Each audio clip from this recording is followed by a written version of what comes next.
A filha que realmente representa o futuro desta família, disse meu pai, erguendo sua taça de cristal em direção ao lustre. O salão de baile ficou em silêncio. 200 dos mais influentes de Nova York prenderam a respiração. Estamos transferindo a escritura da propriedade em Lakeside para Isabela, com efeito imediato. Os aplausos foram ensurdecedores. Isabela sorriu radiante, agarrada ao braço do noivo, Nathan, absorvendo toda a adoração. Então veio a punhalada.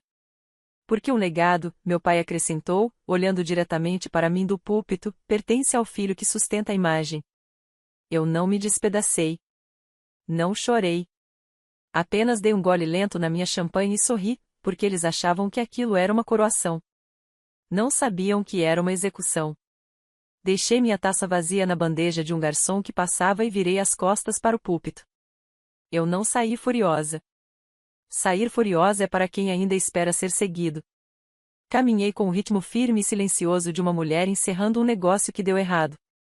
Enquanto atravessava a multidão, os aplausos para Isabela começaram enfim a diminuir, substituídos pelo murmúrio de 200 convidados ricos retomando suas conversas. Eles bebiam a champanhe que eu comprei. Estavam sob os lustres de cristal que eu aluguei.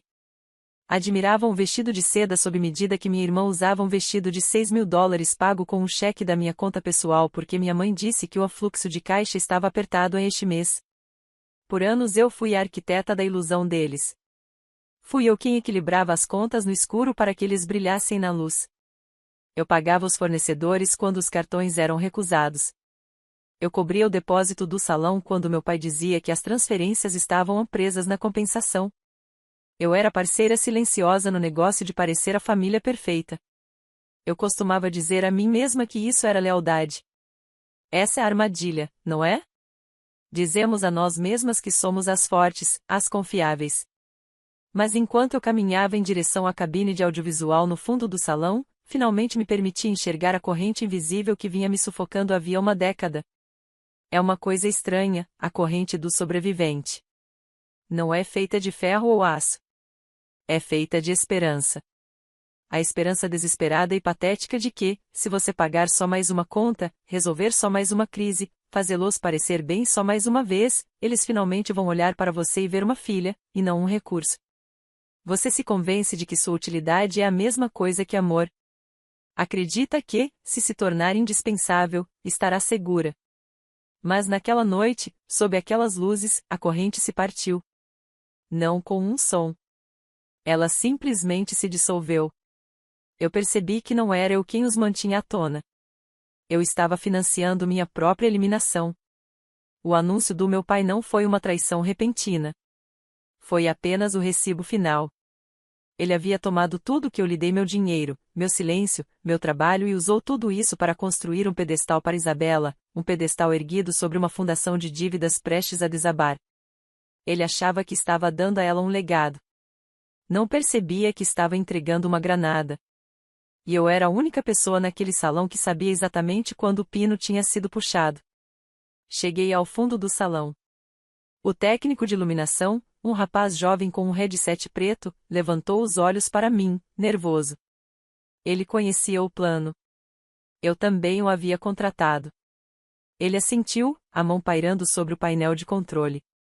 Na enorme tela atrás do palco, uma foto congelada dos meus pais sorrindo no dia do casamento, 30 anos atrás, aguardava. Era a imagem de capa do vídeo comemorativo que eu tinha passado semanas montando. Os convidados esperavam um slideshow emocionante de férias, formaturas e memórias felizes ao som de música sentimental. Eles esperavam a mentira. Abri meu laptop sobre a mesa de controle. A tela brilhou com um tipo diferente de apresentação. Não era um vídeo comemorativo. Era uma auditoria forense. Olhei para o palco pela última vez. Joshua e Angela brindavam com o prefeito. Isabela ria, a cabeça jogada para trás, perfeitamente alheia ao fato de que a escritura em suas mãos era uma âncora prestes a arrastá-la para o fundo do oceano. Eu não senti culpa. Não senti tristeza. Senti aquela sensação fria e limpa de absoluta clareza. Toquei o ombro do técnico e conectei meu cabo HDMI ao sistema principal. Era hora de mostrar a eles o verdadeiro custo de fazer negócios. A música foi a primeira a silenciar. A trilha sentimental do quarteto de cordas, que deveria acompanhar 40 anos de memórias, morreu no meio de uma nota, deixando um vazio absoluto no salão. Então a tela piscou. Os convidados, que já inclinavam a cabeça esperando ver vídeos caseiros de Isabela dando seus primeiros passos ou os votos de casamento dos meus pais, se aproximaram, confusos. Eles franziram os olhos para a projeção, tentando entender o documento preto e branco, austero e implacável, que agora pairava a 6 metros de altura sobre a mesa principal. Não era uma foto. Era um PDF escaneado. No topo, em letras duras e impiedosas, lia-se: notificação de inadimplência. O suspiro que percorreu o salão não foi alto. Foi o som do ar sendo arrancado do ambiente. O som de 200 pessoas ricas reconhecendo um documento que só tinham visto do outro lado da mesa, entregue a um cliente desesperado nunca numa gala de gala. Caminhei para fora da sombra da cabine e peguei o microfone sem fio no púlpito. Ele parecia pesado na minha mão, frio e sólido. Parecia um martelo de juiz. Eu não gritei. Não deixei minha voz tremer. Falei com a cadência neutra e plana que eu usava nos tribunais ao testemunhar sobre fundos desviados. Disse que, se todos pudessem, por favor, direcionar sua atenção às telas, tínhamos uma pequena correção na programação da noite. Meu pai falou sobre legado. Falou sobre imagem. Mas acredito que é importante, especialmente hoje, observar o custo dessa imagem. Cliquei no controle remoto na minha mão. O slide mudou. É aqui que a diferença entre a foto e a verdade se torna violenta. Vivemos em um mundo obcecado pela superfície, não é? Nós editamos, filtramos, cortamos o que é feio. Mas, na contabilidade forense, temos um ditado: os números não têm sentimentos e os números não mentem. Na tela, apareceu uma fotografia. Era linda. Meus pais e Isabela em Cabo São Lucas, bronzeados e sorrindo, segurando drinks tropicais diante de um pôr do sol que parecia pintado. Era a definição da vida perfeita. Olhei para minha mãe, Ângela. A mão dela estava cobrindo a boca, os olhos arregalados com um terror que, pela primeira vez, era verdadeiro. Eu disse: esta foto foi tirada há 3 anos. Recebeu 400 curtidas nas redes sociais. Representa o auge da marca da família. Mas vamos olhar o livro caixa. O custo total da viagem foi de $14.000. Fonte dos fundos: 3 pagamentos consecutivos de hipoteca não realizados da propriedade em Lakeside. Cliquei novamente. Uma tela dividida apareceu.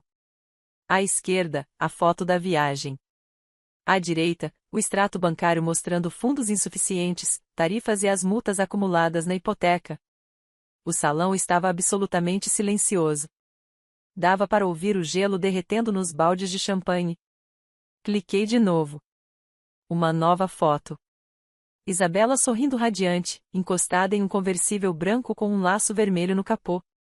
Seu aniversário de 22 anos. Eu disse: um símbolo de liberdade, um símbolo de status. A realidade? Esse carro não foi comprado. Foi arrendado usando uma linha de crédito de home equity com juros altíssimos, tomada contra a mesma casa que você acabou de receber como presente. A taxa de juros é de 12%. O principal não foi tocado em 4 anos. A dívida só cresceu. Olhei para Isabela. Ela não olhava para a tela. Olhava para nossos pais, o rosto se contorcendo em confusão. Ela ainda não entendia. Achava que era apenas crueldade. Não percebia que era uma operação de resgate. Cliquei o controle remoto pela última vez. A notificação de inadimplência voltou à tela, ampliada. Eu disse: e isso nos traz ao presente a propriedade de Lakeside. Meu pai chamou isso de legado, mas vamos chamar pelo que realmente é. O imóvel está atualmente comprometido em $250.000 em empréstimos ocultos de capital próprio. Está em pré-execução hipotecária. Há um pagamento único de $8.600 vencendo exatamente em 60 dias. Virei-me para minha irmã. Ela tremia, agarrada à mão de Nathan com tanta força que os nós dos dedos estavam brancos. Eu disse: eles não estão te dando uma casa, Isabela. Estão te dando uma responsabilidade tóxica. Estão transferindo o título para você porque o crédito deles está arruinado e precisam de um nome limpo para refinanciar a dívida antes que o banco tome a propriedade. Você não é o Ar, você é. Angela começou a gritar, mas sua voz falhou, aguda e desesperada, rasgando o silêncio do salão de baile. Ela avançou em direção ao palco, os saltos caros escorregando no piso polido. A Sydney está mentindo. Sempre foi invejosa. Ela está tentando destruir esta família porque não suporta ver a própria irmã feliz. Eu não me movi. Nem sequer olhei para ela. Mantive meus olhos fixos em Isabela. Os convidados murmuravam agora uma maré baixa de confusão e escândalo. Mas Isabela não olhava para a multidão. Ela encarava a escritura em suas mãos e, depois, a tela onde a notificação de execução ainda pairava como uma lápide. Ela olhou para os números. Olhou para as datas. E, pela primeira vez na vida, a névoa de privilégio desapareceu. É verdade, ela sussurrou. A voz pequena, trêmula. Pai, é verdade? Joshua endireitou a gravata. Tentou convocar a mesma postura imponente que usava em reuniões de diretoria, mas o rosto brilhava de suor. Ele olhou para Nathan, noivo de Isabela, cuja família possuía metade dos imóveis de Connecticut. Olhou para a saída. Percebeu que não havia rotas de fuga, então fez o que narcisistas sempre fazem quando encurralados, atacou. Bateu a mão na mesa com força. Nós fizemos isso por você, rugiu, apontando um dedo trêmulo para Isabela. Tudo que fizemos, cada empréstimo, cada linha de crédito, foi para construir esta vida para você, para garantir que tivesse as roupas certas, os amigos certos, a imagem certa. E é assim que você nos recompensa. Nos questionando em público. O salão inteiro recuou. Mas eu dei um passo mais perto do microfone. Este era o momento. Esta era a lição. Eu disse, escuta ele, Isabela. Escuta a lógica. Ele não está falando de amor. Ele está falando de retorno sobre investimento. Esse é o paradoxo do filho dourado, não é? Você passou a vida inteira achando que era a favorita. Achou que era princesa no castelo, mas não era. Você era apenas o ativo mais caro no portfólio deles. Olhei para a plateia e depois de volta para meu pai. Eu disse, os psicólogos chamam isso de custo irrecuperável do narcisismo. Para pessoas como Joshua e Angela, um filho não é um ser humano. Um filho é um espelho. Eles despejaram dinheiro em você, Isabela, não porque queriam que você fosse feliz, mas porque queriam que você brilhasse. Precisavam que você fosse o objeto perfeito que provava que eles eram bem-sucedidos. E agora que a conta chegou, esperam que você pague. É por isso que estão te dando a casa, não para te proteger, mas porque acreditam que são donos de você. Acreditam que, porque investiram na sua imagem, têm direito de te transformar em dinheiro vivo. O rosto de Joshua ficou de um tom roxo violento. Sua ingrata, ele gritou para mim. Você não sabe nada sobre sacrifício. Nós demos o mundo a Isabela, e agora você quer que o Nathan pague por isso. E eu rebati, minha voz cortando a fúria dele como um bisturi. Apontei para Nathan, que estava imóvel, o rosto pálido. Eu disse, esse é o plano, não é, pai? Você não conseguiu refinanciar porque seu score de crédito está em dígito simples. Então vocês transferem a escritura para Isabela. Ela se casa com o Nathan no mês que vem. O nome dele entra no título. O crédito dele garante o empréstimo. O fundo fiduciário dele paga a dívida de $250 mil de vocês, e vocês ainda saem dizendo que deram um presente de casamento generoso. Virei-me para Isabela. Ela chorava agora lágrimas silenciosas, horrorizadas. Eu disse, você não é o Ar, Bela. Você é a isca. Eles te criaram para ser indefesa, dependente, para valorizar imagem acima de substância, para que, quando eles precisassem de um bote salva-vidas, você não soubesse nadar para longe. Eles não estão te salvando. Eles estão te afogando para manter a cabeça deles fora d'água. Angela soluçava alto, agora soluços teatrais, calculados para arrancar simpatia. Mas ninguém se movia para consolá-la. Os convidados apenas a observavam com uma mistura de pena e repulsa. A ilusão da família perfeita não tinha apenas trincado, tinha sido escancarada como um esquema Ponzi construído sobre os ossos dos próprios filhos. Apertei o controle remoto mais uma vez. A tela ficou preta. Então surgiu um novo documento. Eu disse, mas a casa não é a pior parte. A casa é só mau negócio. O que vem agora é crime. O título no slide dizia, o fundo do casamento. Eu continuei, esta conta foi aberta há 18 meses. Nathan, você transferiu $50.000 diretamente para o meu pai para garantir o depósito do local e cobrir os custos iniciais do buffet. Você confiou neles para cuidar da logística porque insistiram que queriam dar à filha o dia perfeito. Olhei para Nathan. Ele encarava a tela, o maxilar tenso. Ele assentiu lentamente. Apertei o botão do controle. Um extrato bancário apareceu. Mostrava uma transferência recebida de $50.000 no dia 12 de fevereiro. Eu disse, mas olha a linha seguinte. Dia 13 de fevereiro, transferência enviada, $50.000. Foi para o Plaza Hotel? Foi para uma cerimonialista? Não. Foi enviada para uma empresa de fachada registrada nas Ilhas Cayman. Cliquei de novo. Surgiu o documento de incorporação ligando essa empresa diretamente a Joshua. Eu disse, essa empresa existe por um único propósito, lavar dívidas de jogo. Meu pai pegou o dinheiro do seu casamento, Nathan, e o enviou para um sindicato de apostas esportivas offshore para cobrir perdas que ele teve durante o último Super Bowl. A sala não engasgou dessa vez. Só houve um suspiro coletivo de horror, apropriação indébita, fraude, roubo. Eu disse que o local não havia sido pago com aquele dinheiro.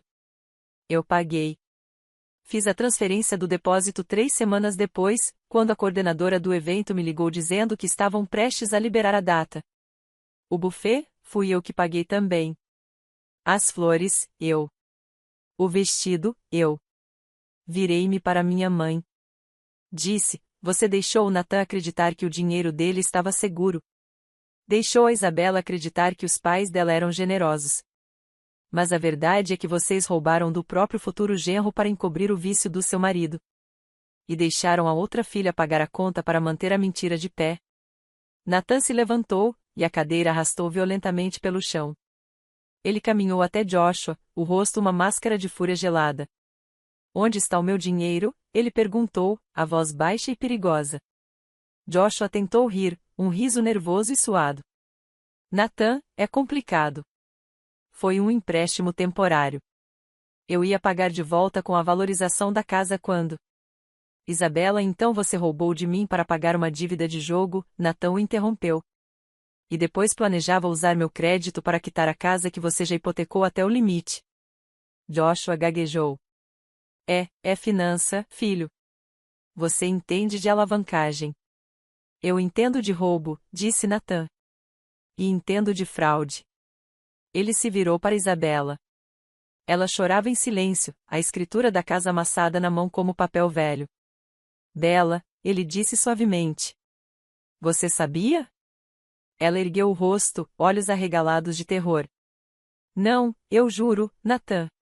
Eu não sabia. Eles me disseram que era um presente. Eu intervim. Ela não sabia, Nathan.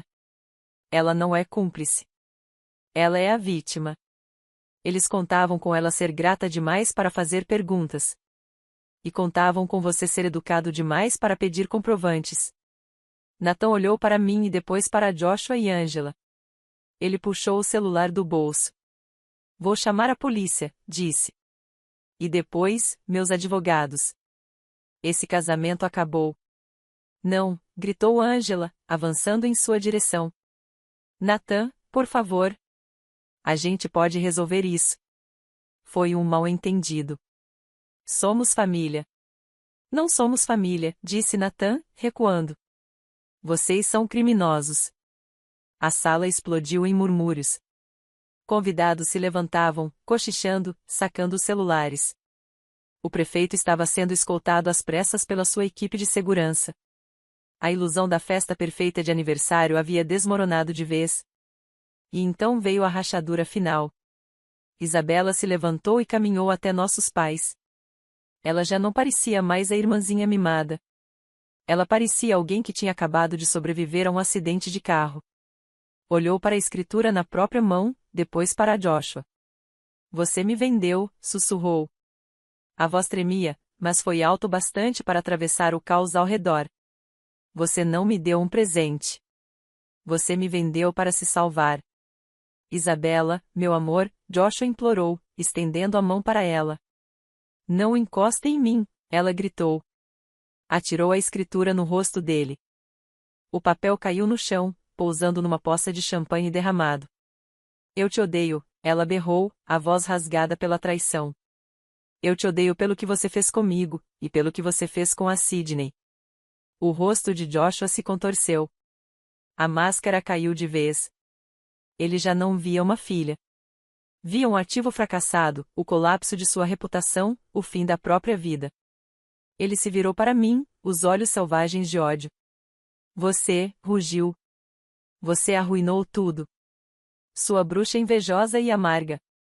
Ele avançou. Cruzou a distância entre a mesa principal e o púlpito em segundos, as mãos estendidas para o meu pescoço. Eu não me mexi. Não estremeci. Não precisei. 2 homens de terno escuro surgiram das sombras atrás da cortina. Eram eficientes. Profissionais. E, como tudo naquela noite, eu já tinha pago por eles antecipadamente. Um segurou o pulso de Joshua no ar. O outro travou seu ombro. Não houve luta, apenas a resistência patética de um homem percebendo que sua autoridade tinha evaporado. Eles o arrastaram para fora pela saída lateral, enquanto Angela vinha atrás sendo puxada, chorando sobre o mal-entendido em que ninguém mais acreditava. O salão ficou quieto, o tipo de silêncio que só acontece depois de um acidente. Olhei para Isabela. Ela estava sozinha no centro da pista de dança, cercada pelos destroços do noivado e da visão de mundo dela. Ela olhou para mim. Não havia mais ódio em seus olhos, apenas exaustão. E, pela primeira vez, havia reconhecimento. Ela sentiu um único movimento firme. Não foi um agradecimento. Foi o reconhecimento de que a dívida finalmente estava quitada. Fechei meu laptop. Desconectei o cabo HDMI. A tela ficou preta, apagando as provas, mas a verdade continuava gravada na mente de cada pessoa naquela sala. Saí pela porta dos fundos para o ar fresco da noite na cidade. Não olhei para trás. O livro-caixa estava equilibrado. 3 meses depois, o sol da manhã bateu nas tábuas do piso do meu novo apartamento. Aqui é silencioso. Não o silêncio vazio de uma casa esperando por uma festa, mas o silêncio sólido de um espaço que pertence inteiramente a mim. Abri o laptop. Na tela estava a planilha que eu mantive por 10 anos, FamilyRescue.xls. Ela continha cada empréstimo, cada resgate, cada encobrimento. Era o documento da minha própria escravidão. Não hesitei. Não senti uma pontada de nostalgia. Selecionei o arquivo. Apertei Delete. Depois fui à lixeira e cliquei em esvaziar. As atualizações agora chegam por terceiros. Joshua e Angela estão atualmente em liberdade provisória aguardando julgamento por crime de desvio de fundos. A propriedade à beira do lago agora pertence ao banco, despojada dos móveis, uma casca oca exatamente como a reputação que eles tentaram proteger a qualquer custo. Estão falidos em todas as moedas que importam. Isabela está trabalhando como supervisora de turno em uma boutique no Brooklyn. Mora em um prédio sem elevador no 4º andar, com uma colega de apartamento. Vendeu as roupas de grife. Excluiu as contas de influenciadora. Eu a vi na semana passada, de longe, caminhando pela rua comendo um bagel. Ela parecia cansada. Parecia sem pose. Parecia real. Finalmente está construindo uma vida que custa apenas o que ela pode pagar. E eu, estou sentada aqui com uma xícara de café que tem gosto de liberdade. Eu sei que existem pessoas por aí, talvez você, que ainda seguram a corrente invisível.